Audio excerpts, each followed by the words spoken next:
what I realized as a neurodiverse person is that we're not like anybody else.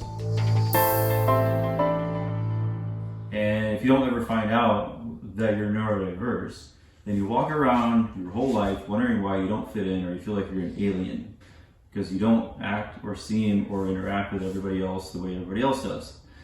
So it created this uncomfortable level of solitude where I would sink into deep depression because I'm like, I would look around like, why do I don't get any of that, and I don't get any of that, and those people are happy and I don't get that.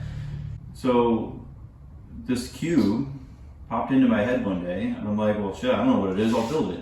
So I went to Lowe's and bought a bunch of stuff and bought a bunch of kids' little play pit balls and I strung it all together and I was like, there we go, we have a cube. With this being a space of just things, it doesn't matter who you are or what you do or what you think or what you believe or how you behave or anything like that, that you're still just a person solving a task within a space.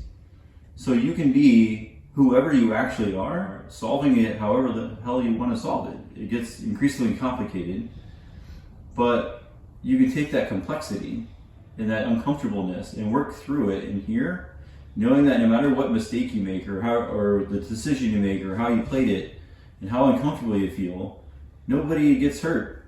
Your actual life, your reality doesn't change whatsoever to whatever happens in here.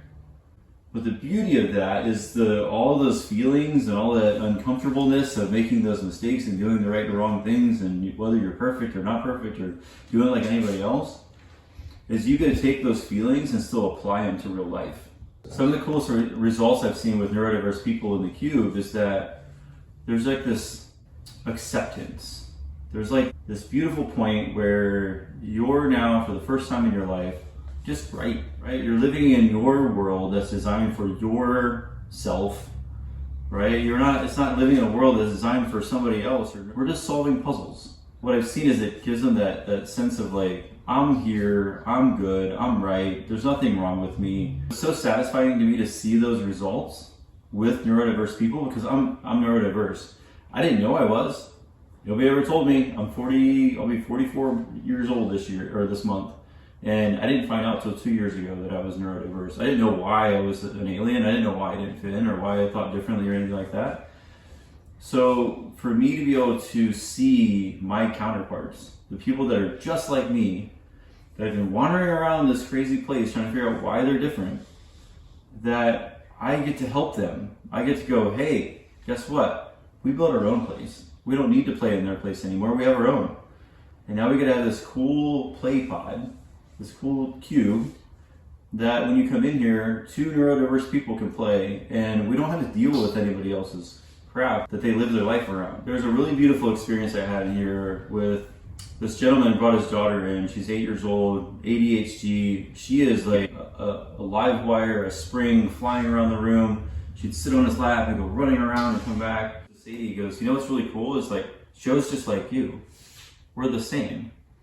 And that moment to see her like relax a little bit and know that she's in good company, essentially. Like she trusts me because she's not different now. She's the same as me.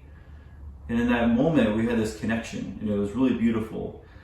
And to take Sadie through the cube and to watch her, like all of her energies come out and to watch her play and watch her like think through the tasks was just a really cool experience. But the beauty of that afterwards was to see her so relaxed, this live wire, this spring that was flying around the room before, crawl up in her dad's lap, lay her head on his shoulder and just relax.